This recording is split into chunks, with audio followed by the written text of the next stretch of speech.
जगतसिंहपुर जिला रघुनाथपुर ब्लॉक रेढ़ुआ तारपुर गुआलीपुर पंचायत रे धान मंडी उद्घाटन हो जाइए। कृषक सेवा समवाय समिति पक्षरु आयोजित एही उद्घाटन उत्सव रे मुख्य अतिथि भावे तीर्तोल विधायक डॉक्टर रमाकांत भोई, रघुनाथपुर ब्लॉक उपाध्यक्ष देवाशीष त्रिपाठी, तहसीलदार अभिष्पा पट्टनायक, आरएमसी ऑफिसर सूर्यकांत दास, शिवशक्ति एसएचजी ग्रुप रो महिला एवं समस्त समवाय समितिर चाषी माने उपस्थिति रे मंडी उद्घाटन होइतिला। ब्लॉक रे मंडी खोलिबा सहित आज 4टी पंचायत रे समस्त मंडी खोला जाइतिला।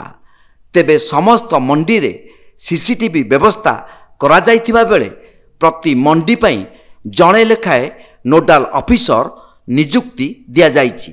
तेबे समस्त मंडी रे स्वच्छता रहिबा सहित चाषी माने ठीक समय रे किपरि तांकर धानर मूल्य पाई परिबे से सबु उपरे गुरुत्व दिया जाइछि।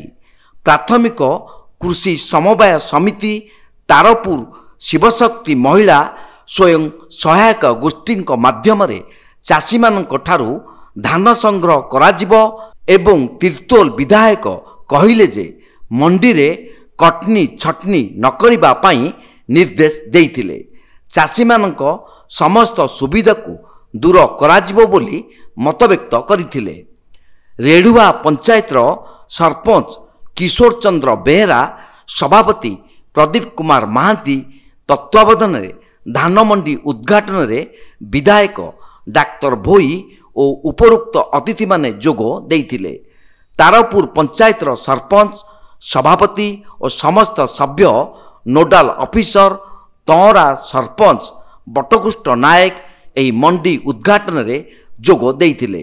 विनोद बिहारी महांती सभा परिचालना करिथिले। परिशेष रे चंद्रशेखर सिंह धन्यवाद अर्पण करिथिले। जगतसिंहपुर जिला रघुनाथपुर ब्लॉक रु मलय कुमार पाणी को रिपोर्ट, तीर्थक्षेत्र न्यूज।